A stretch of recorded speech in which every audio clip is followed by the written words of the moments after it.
Hey guys, Lindsay, Don Lee. we are here in the Team World Vision office in LA, brand new. Well, the building is not brand new, it's brand new to us.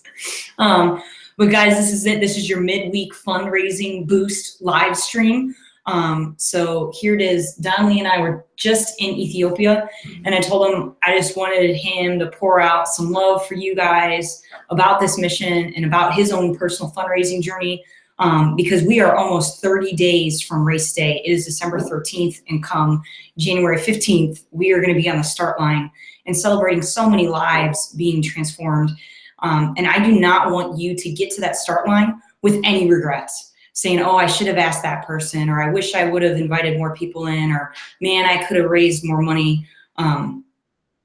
Right now, you've got a shot, and people are unbelievably generous at Christmas. So invite people in to give the gift of clean water.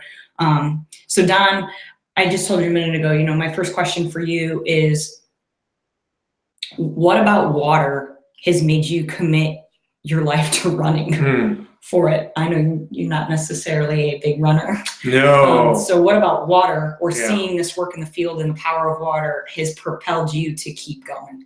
Yeah, so I was a worship pastor, and in 2007 I learned about the global clean water crisis, and at that time the number was 1 billion people. In 2007, that's when it was all over the news, had massive coverage that this was an epidemic, and so my kids, I had 2 girls at the time, and that were 6 and 7 years old, and when you learn, and as you guys know, it's mostly women and children that are doing the walk, that are around that age, 6 and 7. That are doing that 6-kilometer walk. And so when I read that, it just broke my heart thinking about my kids having to do that walk. And so I did a lot of research on, okay, what can be done with me here in the States to help those kids and those families. And I did the research on, like, hey, what would it look like for me to move to Africa, and to help build pipeline extensions and whatnot. And pretty much every organization was like, you know what? We love your heart, but that's not going to work. We want to raise up indigenous leaders. And you are not indigenous. You'd have to give up more than a year. You'd have to decide to live there. So I had constantly looked at organizations that are in the forefront of clean water, providing clean water. And when you do that, when you do the research, World Vision is always on the top of that list. And so that's how I got involved. It just struck a chord, thinking that my kids don't have to do that, and kids shouldn't be doing that that long walk. Yeah. What's funny is that Jessica Flowers also went to Ethiopia last spring, and she went to a different place that we went to. She was in Shoshogo, and we were in Askede. We're like the northern part of the country, and Shoshogo, I believe, is actually, I guess, southeast maybe of Addis Ababa, I think. But she was super skeptical. She said she went in like, okay, what's up? Yeah. And I know that you actually, even as a staff member, went in kind of saying, okay, I believe in this, but is it really what we think it is? Yeah. I mean, was there maybe one moment or one story that tipped you over? Because clearly you're still doing this. Yeah. So like specifically from the field that maybe is carrying you through, or that you want to share so that they can share it with donors? Or I think for me, the way I've been describing it lately, because actually I've gotten a lot more from the second trip going out, but just seeing the progress that 1 year makes when a community gets clean water is astounding. I left Ethiopia last year thinking, after seeing all their goals and what they think they're going to achieve, I was like, that'd be cool, but it seems really unrealistic. Is anyone keeping them in check with these goals and accountable? And then when we went back, a month ago, it was incredible. They had far exceeded everything that they had on paper. And again, it goes back to the whole thing of when a village gets clean water, it's like a dam bursting. Like dam bursting progress.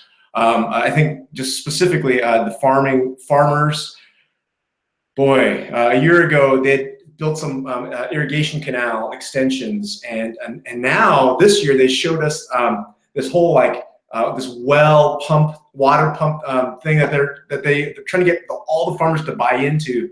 But the way World Vision does it is they don't give a handout; they give a hand up. So they give it's like microfinance. They give the farmers a loan to buy the pump, and then as soon as they make a profit on their crops, they pay that loan back, and that pump is theirs. And it's just really cool to see that. And I don't know, it's just amazing to see the progress in that 1 year makes.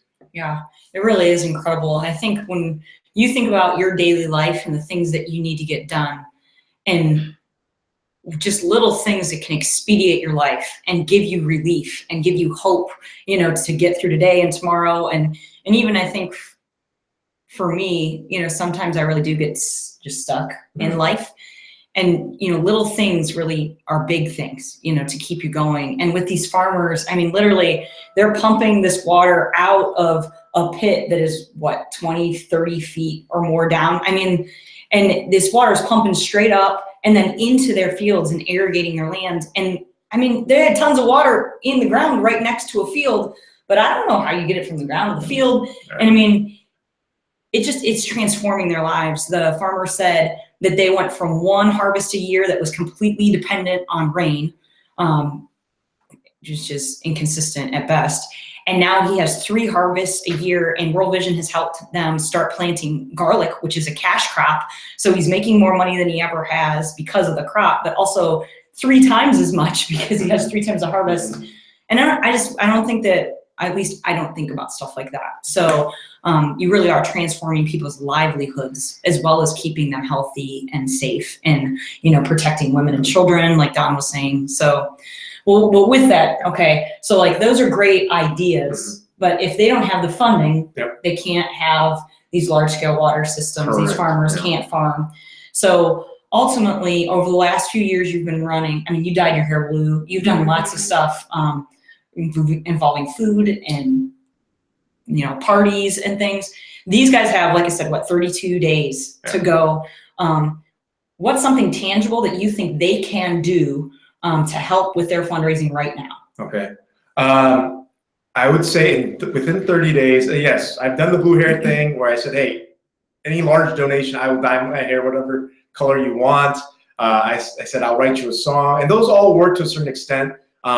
But for me, when on those big years of fundraising, I think just following up. So because I started early, and whether you started early or not, it doesn't matter. Like, even if you're starting now, like these next 30 days are crucial. So I would send out an email like today to all my donors, and conversations throughout the training season. I'm sure you've gotten them too, where people are like, oh yeah, that's awesome, I'll donate, but you don't see anything. So I would spend like these next 2 weeks just following up, just saying, hey, remember when you said you would, and just a reminder, this is still happening, I am running. A quick email or text always works. For me, I've noticed the more personal it is, the better. If I use Facebook, and I rarely use Facebook, but I use it strategically. I use it to those, when I put a Facebook blast, I know that it's some donors I've already asked through personal email or through text. And if anything, though, you know, as you look through your news feed, they'll just trigger something like, oh yeah, I did tell Don that I was going to support him on that. And so 9 out of 10 times, that's how I use Facebook, and that's how that works. And in these next 30 days, just be aggressive on follow-up all the way up until the race. Yeah. And a couple things, I mean, guys, a month out, and you've got Christmas and New Year's coming. A couple ideas that have come to mind is that people, I know at my church growing up, would buy poinsettias in memory of someone close to them, right?